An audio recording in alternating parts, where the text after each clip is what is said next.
Hello everyone, कैसे हो सारे। आई होप कि आप सभी एकदम ठीक होंगे, स्वस्थ होंगे, मस्त होंगे और अपनी पढ़ाई में एकदम व्यस्त होंगे। और आज हम करने वाले हैं तुम्हारी क्लास 9th मैथमेटिक्स की एनसीईआरटी बुक का चैप्टर 1 जो कि है नंबर सिस्टम्स। और आज हम करने वाले हैं इसकी एक्सरसाइज 1.2। तो चलो ज़्यादा टाइम वेस्ट नहीं करते हैं, सीधा शुरू करते हैं। जो सबसे पहला क्वेश्चन है 1.2 का, वो तुम्हें इस लाइन के इस तरफ दिखाई देगा और इसका सॉल्यूशन मैं यहां करूंगा। तो पहला क्वेश्चन है, state whether the following statements are true और फॉल्स। हमें नीचे कुछ 3 स्टेटमेंट्स दी हुई हैं और हमें बताना है कि ये ट्रू है या फॉल्स है, सही है या गलत है। जस्टिफाई और आंसर, और उसके बाद अपने आंसर्स को जस्टिफाई भी करना है। जस्टिफाई करने का मतलब, अगर मैंने किसी भी स्टेटमेंट का आंसर ट्रू लिखा है तो मैंने वो ट्रू क्यों लिखा, या फॉल्स लिखा है तो फॉल्स क्यों लिखा, ये हमें बताना है, रीजन देना है, या तो मैं कहूं जस्टिफिकेशन देनी है। ठीक है, तो पहली स्टेटमेंट है, every irrational number is a real number. तो वो कह रहे हैं कि क्या हर एक इररेशनल नंबर रियल नंबर होता है। तो तुम्हारी जो पहली स्टेटमेंट है क्वेश्चन नंबर 1 की, तो इसका मैं कहूं सॉल्यूशन नंबर 1 कर रहे हैं अपन, क्योंकि ये क्वेश्चन नंबर 1 है तो उसका सॉल्यूशन नंबर 1 ही हो जाएगा। और इसका पहला पार्ट जो कि है ट्रू। अब क्योंकि जो रियल नंबर्स होते हैं ना, जिसको हम आर से रिप्रेजेंट करते हैं या दर्शाते हैं या दिखाते हैं या डिनोट करते हैं, इस रियल नंबर्स के अंदर आते हैं रैशनल नंबर्स और इररेशनल नंबर्स। रैशनल नंबर्स को हम डिनोट करते हैं क्यू से, और इररेशनल को, उसको डिनोट करने का कोई साइन नहीं है वैसे, तो मैं इसको आई से कर लिख देता हूं। तो इसमें रैशनल नंबर भी होते हैं, इररेशनल नंबर भी होते हैं। किसमें? रियल नंबर्स में। तो ये ट्रू क्यों है? क्योंकि उन्होंने पूछा कि क्या हर एक इररेशनल नंबर रियल नंबर होता है, तो हाँ भाई होता है, क्योंकि हर एक इररेशनल नंबर जो है वो रियल नंबर के अंदर ही तो आ रहा है। तो हर एक इररेशनल नंबर रियल नंबर भी तो हुआ, तो ये ट्रू है। अब ये मैंने तुम्हें समझाया, अब मैं इसकी जस्टिफिकेशन प्रॉपर लिखता हूं कि तुम एग्जाम में लिखोगे क्या। जस्टिफिकेशन ये होने वाली है कि सबसे पहले तो जो क्वेश्चन की लाइन है ना, वो उठा के लिख दो। Every irrational number is a real number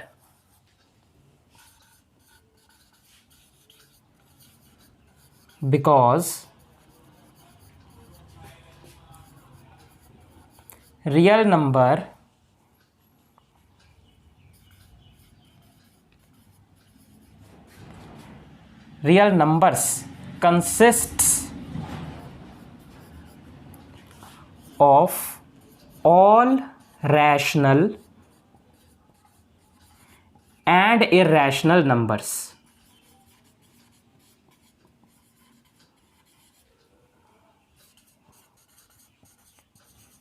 ये हो गई तुम्हारी इस आंसर की जस्टिफिकेशन। तो ये ट्रू है और इसकी जस्टिफिकेशन ये रही। क्यों? मैंने क्या लिखी है जस्टिफिकेशन? मैंने ये लिखा है कि हर एक इररेशनल नंबर जो है वो एक रियल नंबर है, क्योंकि जो रियल नंबर्स हैं उनमें रैशनल और इररेशनल नंबर्स दोनों आते हैं। तो ये रही इसकी जस्टिफिकेशन और ये ट्रू है। अब हम इसके नेक्स्ट पार्ट की तरफ चलते हैं, तब तक तुम इसे नोट करो। कर लिया होगा तो अब मैं इसको इरेज कर देता हूं।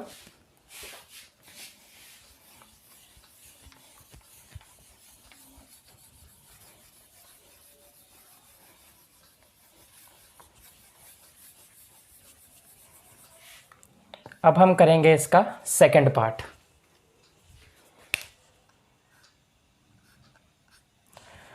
सेकंड स्टेटमेंट है, every point on the number line is of the form square root m where m is a natural number। तो वो कह रहे हैं कि नंबर लाइन के ऊपर हर एक पॉइंट को स्क्वायर रूट m की फॉर्म में लिखा जा सकता है, जिसमें m एक नेचुरल नंबर है। तो क्या ये ट्रू है?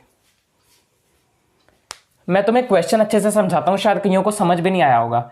मैं कह रहा हूं कि जैसे ये एक नंबर लाइन है, ठीक है, अब नंबर लाइन कैसे बनाते हैं ये तो तुम्हें पता होना चाहिए यार। सेंटर में 0 होता है, इस तरफ सारे पॉजिटिव नंबर होते हैं जो इन्फिनिटी तक जाते हैं, इस तरफ सारे नेगेटिव नंबर होते हैं और ये भी अपनी नेगेटिव साइड से इन्फिनिटी तक जाते हैं। तो ये हो गई हमारी नंबर लाइन। अब वो कह रहे हैं कि नंबर लाइन पे अगर मैं कोई भी पॉइंट लेता हूँ, सपोज मैंने ये वाला पॉइंट लिया, तो इस पॉइंट पे कोई भी नंबर होगा, कोई भी नंबर होगा, तो क्या मैं उस नंबर को स्क्वायर रूट m की फॉर्म में लिख सकता हूं? मतलब उस नंबर को स्क्वायर रूट के अंदर लिख सकता हूं क्या? हर एक नंबर को जिसमें m जो है वो एक नेचुरल नंबर हो, m जो है जिसमें एक नेचुरल नंबर हो। तो ये जो स्टेटमेंट है, ये जो क्वेश्चन है, इसका आंसर है फॉल्स, सेकंड पार्ट वाले का। अब तुम कहोगे क्यों? सबसे पहले मैं तुम्हें समझाता हूं, फिर इसकी जस्टिफिकेशन लिखेंगे। अब ये फॉल्स क्यों है? क्योंकि उन्होंने बोला कि हम हर एक नंबर को रूट में लिख सकते हैं, स्क्वायर रूट, और उसके अंदर m होगा जो कि एक नेचुरल नंबर, पर ऐसा जरूरी नहीं है, क्योंकि नंबर लाइन पे मैं यहीं थोड़ी लूंगा पॉइंट, मैं नेगेटिव साइड पे भी कोई पॉइंट ले सकता हूं, क्योंकि नंबर लाइन पे तो नेगेटिव नंबर भी आते हैं। और अगर मैंने यहां पर कोई भी पॉइंट लिया तो यहां पर जो भी नंबर आएगा वो एक नेगेटिव नंबर होगा, होगा क्या नहीं होगा? तो अब कोई भी नेगेटिव नंबर को मैं रूट के अंदर अगर लिख दिया ऐसे माइनस करके, -m कोई भी नंबर है समझ लो, उस -m को मैंने रूट में रख दिया, तो ये तो पॉसिबल नहीं है। स्क्वायर रूट में कोई नेगेटिव नंबर नहीं आ सकता। और दूसरी बात, अगर ये नेगेटिव नंबर इसमें आ भी गया तो फिर इन्होंने बोला कि ये नेचुरल नंबर होना चाहिए, पर -1 कोई नेचुरल नंबर नहीं है, क्योंकि हमने पढ़ा था कि नेचुरल नंबर सिर्फ पॉजिटिव नंबर्स होते हैं, नेगेटिव वाले नहीं होते। और पॉजिटिव में भी 1 से शुरू होकर इन्फिनिटी तक जाने वाले नंबर, उसमें 0 भी नहीं होता। तो नंबर लाइन पर तो 0 भी होता है।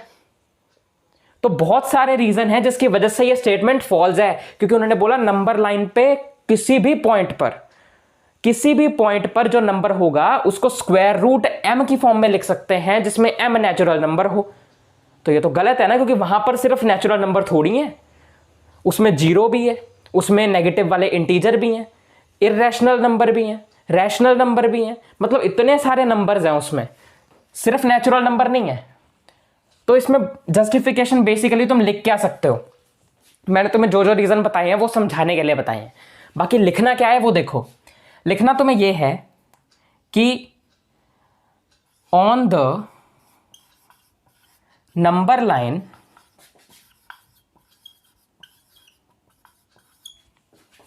वी हैव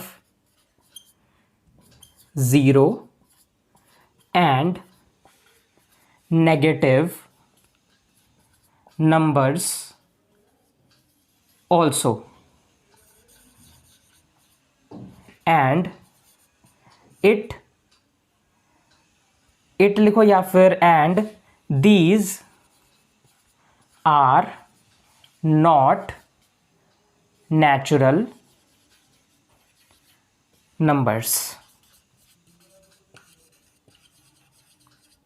ठीक है, तो जस्टिफिकेशन ये लिखना कि नंबर लाइन पर हमारे पास 0 भी है और नेगेटिव नंबर्स भी हैं, और ये जो 0 और नेगेटिव नंबर्स हैं ये नेचुरल नंबर के अंदर नहीं आते, पर स्टेटमेंट में बोला है कि ये नेचुरल नंबर होना चाहिए, तो ये गलत हो जाता है। ठीक है, तो तुम नोट कर सकते हो इसको, मैं साइड हो चुका हूं। फिर इसके बाद करेंगे इस क्वेश्चन नंबर 1 का थर्ड पार्ट। ठीक है, चलो नोट कर लिया होगा, मैं इरेज करता हूं, पॉज करके नोट कर लो फटाफट।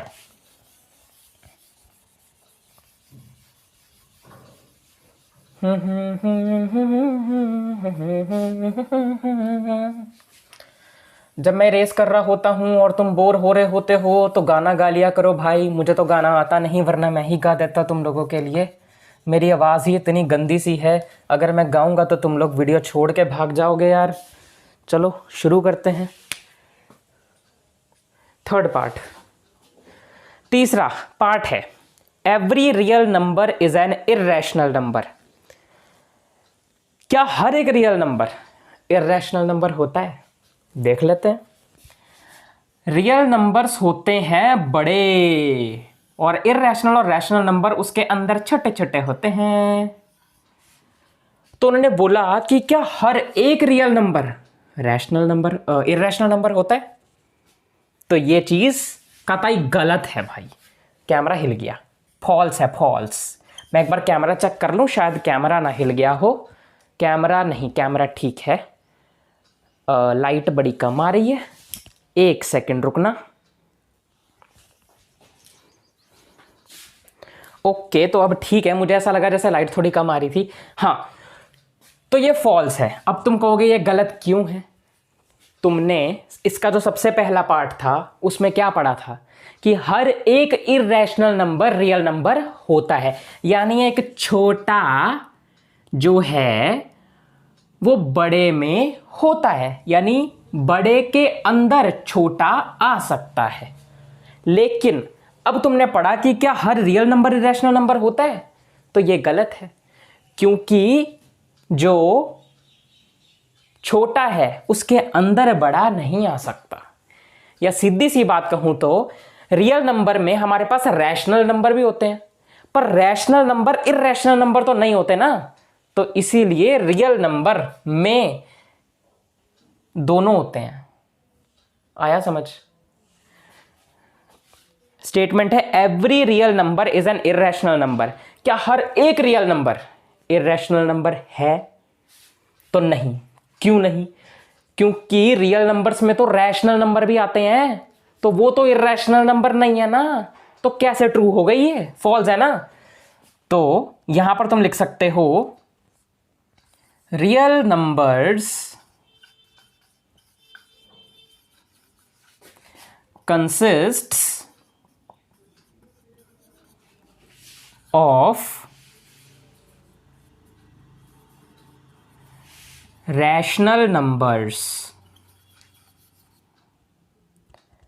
and irrational numbers। या फिर ये मत लिखो, इतना लिखो कि real number consist of rational numbers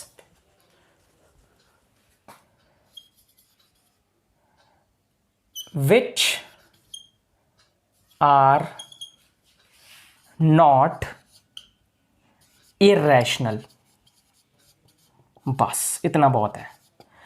यानी कि रियल नंबर्स में रैशनल नंबर्स होते हैं जो कि इर्रेशनल नहीं होते।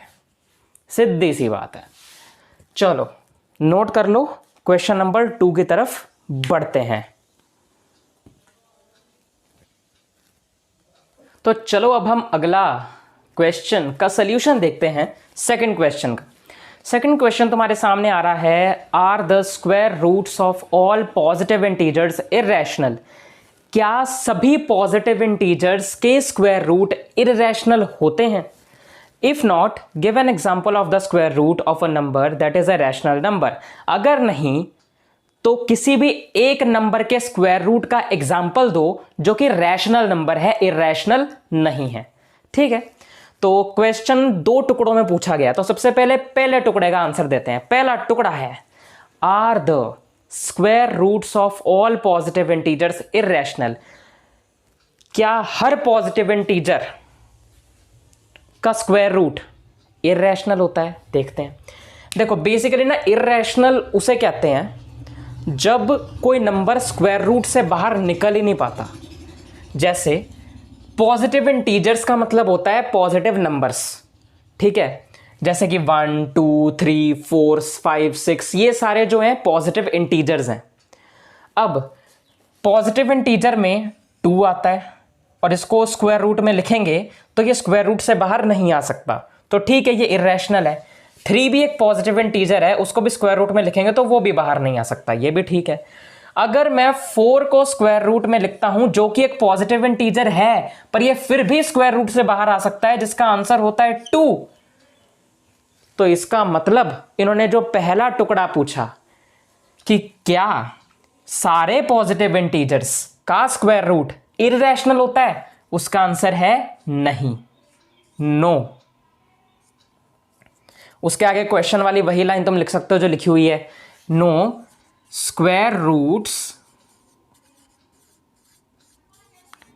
ऑफ ऑल पॉजिटिव इंटीजर्स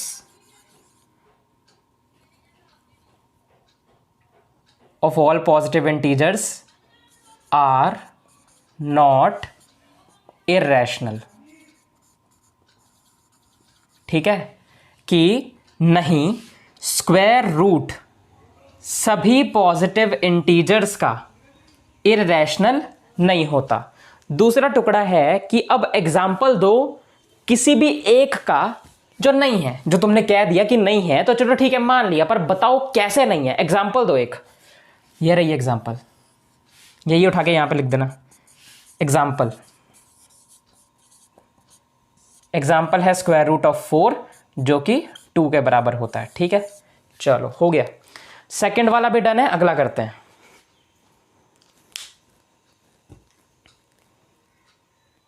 तो चलो क्वेश्चन नंबर 3 अब हम करेंगे। एक्चुअली क्वेश्चन नंबर 3 जो है ना, जो कि है show how square root of 5 can be represented on the number line. इस क्वेश्चन को सॉल्व करने के लिए हमें कंपास और स्केल वगैरह की ज़रूरत है, तो उसको मैं तुम्हें एक पेज पे सॉल्व करवाऊंगा, क्योंकि मेरे पास इतना बड़ा कंपास और इतना बड़ा स्केल यहाँ पर उस क्वेश्चन को सॉल्व करवाने के लिए नहीं है। तो मैं उसको एक पेज पे करवाने वाला हूँ जिस पर तुम्हें मेरी शक्ल नहीं दिखेगी, पर हाँ मैं तुम्हें बहुत अच्छे से समझाऊंगा। और एक बात और, कि मैं जब तुम्हें उसमें समझा रहा हूँगा ना, तो वो स्क्रीन थोड़ी सी येलो रहेगी, क्योंकि मैं ये चाहता हूँ कि तुम्हें वो सब अच्छे से दिखे जो मैं करवा रहा हूँ। मेरे नॉर्मल कैमरा से अगर मैं शूट करूँगा ना उस चीज़ को पढ़ाते हुए, तो वो थोड़ा ब्लर दिखता है, तो इसीलिए मुझे उसमें थोड़े से फिल्टर ऐड करने पड़ते हैं उसको क्लियर दिखाने के लिए, तो इसलिए वो थोड़ा येलोइश दिखेगा, पर तुम्हें एकदम क्लियर दिखेगा, ये मेरी गारंटी है, और तुम्हें वो समझ में भी आएगा। ठीक है, तो इसीलिए उसको थोड़ा सा मैनेज कर लेना। और अब मैं तुम लोगों को ये क्वेश्चन करवाऊंगा पेज पर। तो चलो अब हम नेक्स्ट क्वेश्चन करते हैं, जो कि है third question, show how square root of 5 can be represented on the number line. हमें दिखाना है कि नंबर लाइन पर स्क्वायर रूट ऑफ 5 कहां पर है, या हम नंबर लाइन पर स्क्वायर रूट ऑफ 5 को कैसे दिखा सकते हैं, लोकेट कर सकते हैं। तो अगर तुमने एग्जांपल नंबर 3 और 4 की है, तो हमने उसमें स्क्वायर रूट और 2 और 3 को लोकेट किया था, तो तुम्हें थोड़ा आइडिया तो जरूर होगा कि कैसे करना है। और अगर नहीं देखी, नहीं आता, तो भी कोई टेंशन नहीं है, सब पता चल जाएगा। तो देखो, सबसे पहले तो हमें नंबर लाइन बनानी होगी। तो नंबर लाइन बनाने के लिए सबसे पहले अपना स्केल लेंगे और स्केल में 0 से लेकर 14 तक लाइन बना लेंगे। और हाँ, मैं ये तुम्हें पेन से करके दिखा रहा हूं, पर तुम्हें अपने एग्जाम में ये सब कुछ पेंसिल से करना है। क्लास का चाहे टेस्ट हो चाहे एग्जाम हो, पेंसिल से करना। मैं पेन से क्यों कर रहा हूं, क्योंकि अगर मैंने यहां पेंसिल से लिखा तो तुम्हें बहुत ही ब्लर सा दिखेगा वो चीज, तो इसीलिए ये क्लियर दिखे तो मैं पेन से कर रहा हूं। बाकी कंपास का जब मैं यूज करूंगा तब तो पेंसिल ही होगी उसमें, क्योंकि उसमें पेन तो फिट आता नहीं है। ठीक है, तो 0 से 14 तक हमने लाइन ड्रॉ कर ली, फिर ऐसे एरोज लगा देंगे। अब नंबर लाइन के सेंटर में हमें लेना होता है 0। अब हमें कैसे पता चले कि इस लाइन का सेंटर क्या है? हमें पता है कि हमने 0 से लेकर 14 तक की लाइन ड्रॉ करी है, तो 14 का हाफ होता है 7, तो ये 7 वाले नंबर के ऊपर ये है हमारा इस लाइन का सेंटर, जिसमें आने वाला है 0। अब इस 0 के इस तरफ सारे पॉजिटिव नंबर्स होते हैं और इस तरफ सारे नेगेटिव नंबर्स होते हैं, हमें पता है। तो यहां पे मैं लिख देता हूं सारे पॉजिटिव नंबर्स को। एक्चुअली इसको डायरेक्ट नहीं लिखते हैं, गैप में लिखते हैं अपन। ये मैंने थोड़ा सा गलत कर दिया, यहां पे ना गैप आता है 1 यूनिट का। ठीक है, तो जैसे यहाँ पे इधर पॉजिटिव नंबर यहाँ पे आएगा 1, यहाँ आएगा 2, ये 3, ये 4, ये 5 और ये 6। ठीक है, ऐसे स्केल में जो भी दो नंबर्स होते हैं ना स्केल में, जैसे 0 और 1 हो गया, 1 और 2 हो गया, 2 और 3 हो गया, ऐसे 0 और 1 के बीच में जितना गैप होता है ना, उतना ही गैप 1 और 2 के बीच में है, उतना ही 2 और 3 के बीच में है, उतना ही 3 और 4 के बीच में है। और किन्हीं भी दो नंबर्स के बीच में जो गैप होता है ना, उस गैप को हम कहते हैं 1 यूनिट का गैप होता है उनमें। ठीक है, 1 यूनिट का गैप होता है। अब 0 से 2 के बीच में कितना होगा? 2 यूनिट का होगा, क्योंकि 0 से 1 के बीच में 1 यूनिट, 1 से 2 के बीच में भी 1 यूनिट, तो 1 और 1 कितना हो गया? 2, तो 0 से 2 के बीच में 2 यूनिट, 0 से 3 के बीच में 3 यूनिट, ऐसे इस तरीके से गैप होता है इसमें। तो पहले यूनिट के गैप में ये आ गया 1, यहां पे आ जाएगा 2, यहां पे आ जाएगा 3, यहां पे 4, यहां पे 5, यहां पे 6। अब इस तरफ नेगेटिव नंबर्स होते हैं, तो चलो उनको भी लिख देते हैं। अब नेगेटिव नंबर्स में भी 1 यूनिट का गैप छोड़ेंगे, तो छोड़ देते हैं भाई साहब, क्या दिक्कत है। अब 7 और 6 इन दो नंबर्स के बीच में 1 यूनिट का ही गैप है, तो ठीक है, ये -1 के लिए, ये -2 के लिए, ये -3 के लिए, ये -4, -5, -6। ठीक है, लिख देते हैं -1, -2, -3, -4, -5 और ये -6। ठीक है, ये बन गई हमारी नंबर लाइन। अब हमें जिस भी स्क्वायर रूट वाले नंबर या फिर जिस भी स्क्वायर रूट वाले नंबर को यहां पर लोकेट करना होता है, जैसे कि ये स्क्वायर रूट 5 है, उसको नंबर लाइन पे दिखाने के लिए ना हमें उससे एक नंबर पहले वाले स्क्वायर रूट को नंबर लाइन पे करना पड़ता है लोकेट, वरना उसके बिना नहीं हो पाता। तो स्क्वायर रूट 5 से पहले नंबर लाइन पर कौन लोकेट होना चाहिए? स्क्वायर रूट 4 है ना। अब स्क्वायर रूट 4 जो है वो 2 के इक्वल होता है और 2 तो नंबर लाइन पे है ही, तो यानी कि ये है मेरे पास में स्क्वायर रूट 4। तो ठीक है, हमें इतना पता चल गया कि ये जो नीचे वाली लाइन है ये 2 यूनिट की होनी चाहिए है स्क्वायर रूट 5 लेकर आने के लिए। अब मैं ये धीरे धीरे क्या बोल रहा हूं सब पता चलेगा। हमें ना एक ट्रायंगल बनाना है जिसमें पाइथागोरस थ्योरम लगाने पर जो सबसे बड़ी वाली साइड होती है हाइपोटेन्यूस वाली, वो स्क्वायर रूट 5 के बराबर आनी चाहिए। वो आने के लिए हमें पहले नंबर लाइन पर देखना पड़ता है कि जो स्क्वायर रूट हमें उस पर दिखाना है उससे पहले वाला कहां है। तो स्क्वायर रूट 4 जो है वो 2 के बराबर होता है और 2 ये रहा, यानी कि जहां 2 है वहीं स्क्वायर रूट 4 है। तो 0 से 2 यूनिट आगे है ना, 0 से 2 यूनिट आगे है स्क्वायर रूट 4। तो हम एक ट्रायंगल बनाएंगे जिसमें, यहां पर मैं साइड में बना लेता हूं, जिसमें 2 यूनिट ऊपर 2 यूनिट होगी नीचे वाली चीज 0 से 2 तक, जो ट्रायंगल का बेस कहते हैं जिसे हम। और ट्रायंगल का जो परपेंडिकुलर होगा वो मैं बनाऊंगा 0 से 1 तक का 1 यूनिट का। तो 2 यूनिट का बेस हो गया, 1 यूनिट का परपेंडिकुलर हो गया और इसका हाइपोटेन्यूस बनेगा ये। ठीक है, ये बन गया इसका हाइपोटेन्यूस। और यहां पर बन रहा है इस वाली लाइन और इस वाली लाइन के बीच में एक 90 डिग्री का एंगल। तो हमें पता है कि 90 डिग्री का एंगल जहां बनता है उसके सामने वाली साइड हाइपोटेन्यूस होती है, तो ये हाइपोटेन्यूस है। इस ट्रायंगल को नाम दे देते हैं ओ, ए और बी। ठीक है, अब मैं इस ट्रायंगल में लगाऊंगा पाइथागोरस थ्योरम। पाइथागोरस थ्योरम कहती है हाइपोटेन्यूस का स्क्वायर, हाइपोटेन्यूस है ओबी, तो ओबी का square is equal to perpendicular का स्क्वायर, परपेंडिकुलर है 1 तो 1 का स्क्वायर, प्लस बेस का स्क्वायर, तो बेस है 2 तो 2 का स्क्वायर, फिर ओ बी का स्क्वायर इज इक्वल टू 1 का स्क्वायर होता है 1 प्लस 2, ये स्क्वायर आना था मैंने गलती से 4 लिख दिया, तो 2 का स्क्वायर होता है 4। अब अगर तुम लोगों में से कोई भी ऐसा है जिसे नहीं पता कि स्क्वायर रूट 4 2 के बराबर कैसे आया, तो उन्हें मैं बता दूं कि तुम्हें 4 का एलसीएम निकालना तो आता होगा ना, कि 4 ऐसे किया, ऐसा डिजाइन बनाया, 4 किसके टेबल में आता है हमने देखा पहले, 2 के टेबल में आता है, कितने पे आता है 2 पे आता है, तो हमने लिखा 2 2 2 4। अब 2 किसके टेबल पे आता है 2 पे ही आता है, तो दोबारा से हमने लिखा 2 1 मतलब इधर जो नंबर लिखा है वो किसके टेबल पे आ रहा है वो यहां, और किस पे आ रहा है वो यहां। जैसे कि 2 के टेबल में 2 पे 2 2 4, वैसे ही फिर 2 1 2। और जो सेम चीज 2 बार रिपीट होती है, जो सेम चीज 2 बार रिपीट होती है, और वही हमारा यहां पर आंसर हो जाता है उस रूट का। अब तुम कहोगे स्क्वायर रूट 2 क्यों नहीं बाहर आया, फिर स्क्वायर रूट 2 ही क्यों रहा? तो यार बना के देख लो ना, 2 ऐसे रखा, उसका डिजाइन बनाया, अब 2 जो है वो अपने टेबल में 1 पे आता है, तो 2 1 2 आया। अब 2 तो सिर्फ एक बार आया, ये बाहर नहीं निकल सकता।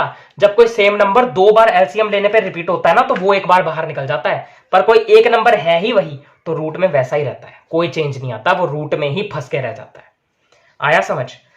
तो ये है रूट की कहानी। और अगर तुम कहोगे कि स्क्वायरिंग नहीं हमें पता, कि बताओ स्क्वायर करके कैसे आया, यार किसी भी चीज के स्क्वायर करने का मतलब होता है कि उसको 2 बार मल्टीप्लाई करना। जैसे 1 का स्क्वायर है तो 1 के स्क्वायर करने का मतलब 1 × 1, और 1 1 से कितना होता है 1। वैसे 2 का स्क्वायर करने का मतलब क्या हुआ 2 × 2, जो कि कितना होता है 4 होता है, तो वहां से गया है। आगे बढ़ते हैं, OB का स्क्वायर इज इक्वल टू 5 के बराबर हो गया, तो यहां पे जो OB है ये स्क्वायर रूट ऑफ 5 के बराबर हो जाएगा। अब ऐसा क्यों? क्योंकि अगर स्क्वायर इक्वल टू के दूसरी तरफ जाता है तो वो रूट बन जाता है, ठीक है, स्क्वायर रूट बन जाता है। तो OB की वैल्यू आ गई स्क्वायर रूट ऑफ 5, और यही मुझे चाहिए था कि मेरे पास हाइपोटेन्यूज स्क्वायर रूट ऑफ 5 आ गया। अब ये जो फिगर बनी है, ये जो ट्रायंगल बना है, इसको मैं इस नंबर लाइन पर रख दूंगा। तो इसका जो O है वो इसके 0 पर जाएगा, इसका जो A है वो इसके 2 पे जाएगा क्योंकि 2 यूनिट है। तो चलो बना लेते हैं। सबसे पहले 0 से लेकर इस 2 यूनिट तक, फिर उसके बाद 1 यूनिट ऊपर, और फिर यहां से हाइपोटेन्यूज। ओए 0 से 2 आना था, मैंने गलती से -1 से कर दिया। 0 से 2 तक जाना है, ठीक है। देखो यार, तभी मैं बोल रहा हूं पेंसिल से करो, तभी ये ना क्लास में पेंसिल से करवाया जाता है, क्योंकि इसमें ना ये गलतियां बहुत होती हैं। अब देखो सर, तुम्हारे मास्टर से भी गलती हो गई, देख लो सर से भी गलती हो गई। हाँ। तो चलो इस लाइन को काटो। पहले ये 0 से 2 तक था, फिर उसके बाद यहां से यहां तक हाइपोटेनस आ गई। अब ये थोड़ा गंदा सा बन गया, तो मैं ना एक नंबर लाइन नई नवेली सी बना देता हूं और तुम लोगों को आराम से उस पर करवाता हूं, क्योंकि मैंने ये नंबर लाइन बनाते हो तो मैं समझाया था, तो इसीलिए ये थोड़ी सी उबड़ खाबड़ हो गई।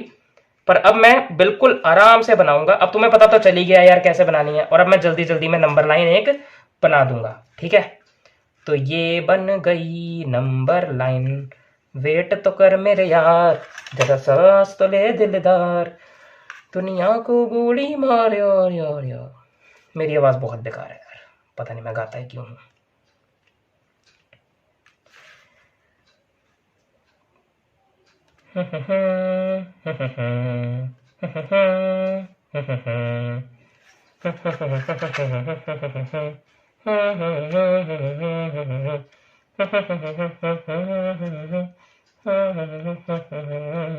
डन, नंबर लाइन बन गई है। नंबर लाइन में 0 से लेकर आगे 2 यूनिट तक, फिर उसके बाद 1 यूनिट ऊपर, फिर उसके बाद इसको जोड़ेंगे। हमने ये फिगर उठा के यहां पे रख दी। ये है O, ये है A, ये है B और ये है स्क्वायर रूट 5। अब आखिरी चीज आती है कंपास। कंपास को O से लेकर B तक खोल देंगे, O से लेकर B तक खोल देंगे। देख लो, O से लेकर B तक खोल देंगे, फिर इसको रखेंगे इस 0 पर या O पर, और फिर यहां पर B तक खोला है, यहां से बना देंगे एक लाइन, ठीक है। ये हमने एक लाइन बनाई, और इस कंपास ने जिस पॉइंट पर नंबर लाइन को कट किया वो है हमारा स्क्वायर रूट 5। तो ये हमने स्क्वायर रूट ऑफ 5 को नंबर लाइन पे दिखा दिया, ठीक है। तो तुम्हारा क्वेश्चन नंबर 3 भी डन हो चुका है। अब हम करेंगे तुम्हारा क्वेश्चन नंबर 4। तो अब हम करेंगे अगला क्वेश्चन, जो कि है क्वेश्चन नंबर 4। अब ये जो क्वेश्चन है ना, ये तुम्हें किसी भी एग्जाम में कोई नहीं पूछने वाला, कोई भी नहीं, किसी भी एग्जाम में नहीं, टेस्ट में भी नहीं। ये जो क्वेश्चन है ये सिर्फ एक एक्टिविटी है जो तुम्हें क्लास में अपने फ्रेंड्स वगैरह के साथ करने के लिए कहा गया है। बाकी मैं तुम्हें सिर्फ थोड़ा आइडिया दे देता हूं, थोड़ा समझा देता हूं कि ये कैसे होता है, कैसे इस क्वेश्चन को करना है। वैसे तुमसे कोई नहीं पूछेगा इसे, मैं पहले ही बता रहा हूं, इंपॉर्टेंट बिल्कुल भी नहीं है, ये आज तक कभी नहीं आया पेपर में, फिर भी बता देता हूं। क्वेश्चन है, take a large sheet of paper and construct the square root spiral in the following fashion. तो वो कह रहे हैं कि एक लार्ज शीट ऑफ पेपर ले लो, जैसे मैंने ली हुई है, और हमें एक स्क्वायर रूट स्पाइरल बनाना है। क्या होता है मैं बताता हूं किस तरीके से बनाना है, आगे दिया हुआ है। Start with a point O and draw a line segment OP1 of unit length, ठीक है। वो कहते हैं कि किसी भी एक O पॉइंट से फिगर बनाना स्टार्ट करो, जैसे मैंने ये मान लिया, और फिर यहां पर क्या करो, एक यूनिट लेंथ की लाइन बनाओ OP1 करके कुछ। अब देखो, यूनिट लेंथ मतलब मैंने बोला था स्केल में किन्हीं भी दो नंबर्स के बीच की जो लेंथ होती है उसे यूनिट लेंथ या एक यूनिट की लेंथ ही बोलते हैं। तो ये मैंने यूनिट लेंथ की एक लाइन बना ली, और लाइन का जो दूसरा कॉर्नर है उसे नाम देना है P1। और फिर आगे क्या बोला जा रहा है, ये OP1 लाइन बनाने के बाद draw a line segment P1 P2 perpendicular to OP1 of unit length, ठीक है। वो बोल रहे हैं कि P1 के परपेंडिकुलर अब एक लाइन बनाओ, उस लाइन के कॉर्नर को P2 नाम दो, यानी कि P1 P2 लाइन बनाओ, ये बोला जा रहा है। अब किसी भी लाइन के परपेंडिकुलर अगर हमें कोई लाइन बनानी होती है तो हम वो डी से देखते हैं या डी से बनाते हैं। कैसे? जिस पॉइंट से हमें वो परपेंडिकुलर बनाना है उस पॉइंट पे हम रखते हैं डी का ये वाला पार्ट जो गोल गोल सा होता है, मतलब ये बिल्कुल बीच वाला, सेंटर वाला। और ये जो OP1 जैसे कि ये लाइन की लेंथ है वो इसकी लाइन की लेंथ पे रखते हैं कुछ इस तरीके से।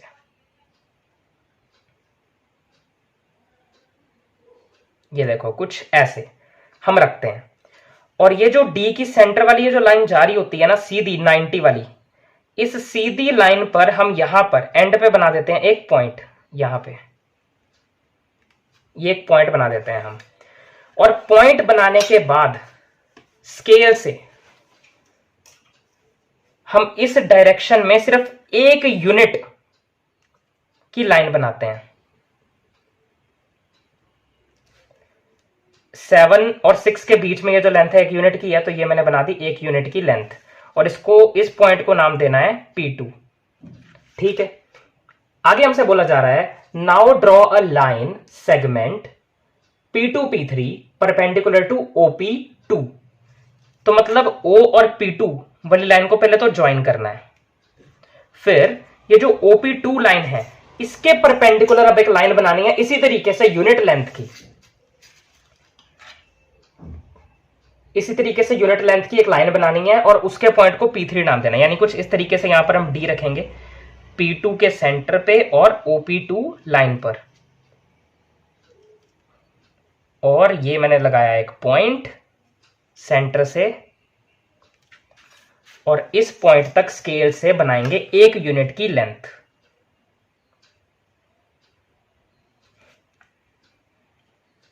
और इस पॉइंट के एंड को नाम देना है P3। उसके बाद अगला है then draw a line segment P3 P4 perpendicular to OP3। फिर OP3 को मुझे जोड़ देना है और इसी तरीके से OP3 के परपेंडिकुलर फिर एक लाइन बनानी है ऐसे।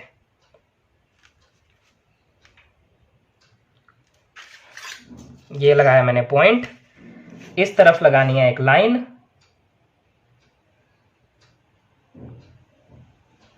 एक यूनिट की, और इसको नाम देना है P4।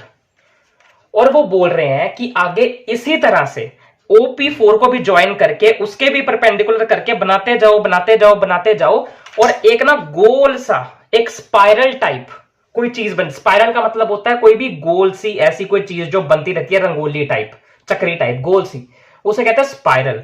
और स्क्वायर रूट का स्पाइरल का मतलब होता है जिसमें स्क्वायर रूट दिखाए जा रहे हैं। जैसे कि हमने ये बनाई एक यूनिट लेंथ की, ये भी यूनिट लेंथ की, तो ये जो इसके सामने बना इसका हाइपोटेन्यूस ये है स्क्वायर रूट 2। अब ये यूनिट लेंथ की बनी, ये बना स्क्वायर रूट 3। अब ये भी एक यूनिट लेंथ की है, तो आगे ये जो लाइन बनेगी ये बनेगी स्क्वायर रूट 4, और ऐसे इससे अगले वाली जो लाइन बनेगी वो स्क्वायर रूट 5 बनेगी। तो क्योंकि इस स्पाइरल, ये जो स्पाइरल बनेगा ना गोल चक्री, जब तुम बनाते जाओगे तो उसमें आगे स्क्वायर रूट आगे आगे बढ़ते जाएंगे। ये 4 आएगा, फिर 5 आएगा, फिर 6 आएगा, इसीलिए ये स्पाइरल बनता जाएगा स्क्वायर रूट का, इसीलिए इसको स्क्वायर रूट स्पाइरल कहते हैं। ठीक है, तो ये एक एक्टिविटी है जो तुम्हें अपने फ्रेंड्स के साथ क्लास में करने के लिए कहा गया, और कहा गया है कि n नंबर ऑफ जो P है वो बना लो, यानी कि बहुत सारे, जितने बना सकते हो, एंडलेस, इनफाइनाइट है, बनाते जाओगे खत्म नहीं होगा, बनता जाएगा ये गोल गोल गोल गोल। तो वो कह रहे हैं कि बस अपने फ्रेंड्स के साथ लगे रहो, टाइम पास करते रहो, बनाते रहो।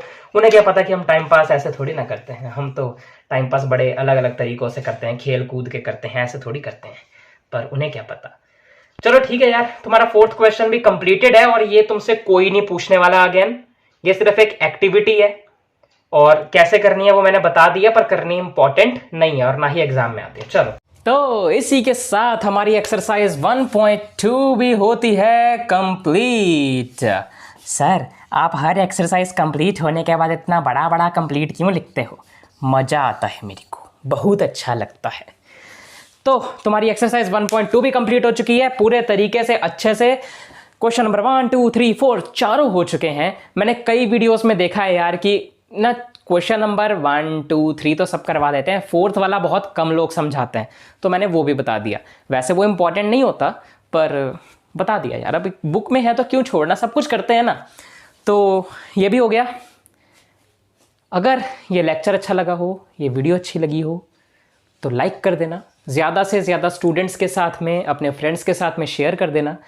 अगर तुम लोग एक्सरसाइज 1.2 को करने से पहले इसके क्वेश्चंस के रिलेटेड जितना भी कॉन्सेप्ट है उसे सीखना चाहते हो कि इर्रेशनल नंबर क्या होते हैं, रियल नंबर क्या होते हैं, इनको डिटेल में पढ़ना चाहते हो, तो उसके लिए लेक्चर नंबर 2 बन रखा है इस चैप्टर का। अगर तुम्हें समझना है कि natural number, number line, integer, whole number, वो जो थे रैशनल नंबर, उनके बारे में डिटेल में पढ़ना है कि उनको रिप्रेजेंट कैसे किया जाता है, ये होते क्या हैं, या नंबर लाइन के अंदर किस किस तरह के कौन से नंबर होते हैं, कैसे ये इनफाइनाइट होते हैं, अगर तुम्हें इसके बारे में जानना है तो उसके लिए लेक्चर नंबर 1 है, उसमें भी सब कुछ डिटेल में बता रखा है इस चैप्टर का। अगर एक्सरसाइज 1.1 करनी है तो वो भी करवा रखी है यार, वो भी करवा रखी है। सर्च करोगे ना या फिर मेरे चैनल पे जाकर देखोगे, तुम्हें मिल जाएगी तुम्हें। तो बस यार लाइक कर देना, कमेंट कर देना अच्छा सा। अगर इस लेक्चर या इस एक्सरसाइज का कोई भी क्वेश्चन मेरे समझाने पर तुम्हें समझ नहीं आया तो कमेंट्स में बता देना, मैं देखूंगा, फिर उसे दोबारा से किसी और वीडियो में समझा दूंगा। और अगर कोई फीडबैक देना चाहते हो कि हमारे इस सेशन में तुम्हें क्या अच्छा लगा या क्या अच्छा नहीं लगा, सब बता सकते हो। क्या हमें इम्प्रूव करना चाहिए वो भी बता सकते हो। अगर तुम कहते हो कि क्वालिटी वाइज या ऑडियो क्वालिटी या वीडियो क्वालिटी वाइज इंप्रूव करो, स्मार्ट बोर्ड ले लो, तो यार इन सब चीज़ों के लिए ना थोड़ी अर्निंग की ज़रूरत है अभी। तो अर्निंग जब होनी स्टार्ट होगी तब ये सब इंप्रूव हो पाएगा। बाकी अगर मेरे पढ़ाने के तरीके में कोई इंप्रूवमेंट चाहिए तो वो बता सकते हो। उसके अलावा और बस यार अच्छी अच्छी बातें लिखो कमेंट्स में, अपनी क्रिएटिविटी दिखाओ और सब्सक्राइब कर देना, नोटिफिकेशन बेल को ऑन कर देना, ताकि यहाँ पर इस चैनल में आने वाला हर एक लेक्चर तो तुम्हारे लिए बहुत ज़्यादा बेनिफिशियल है, वो तुम मिस ना कर दो। तो पढ़ो जाकर अब। Bye bye bye bye bye.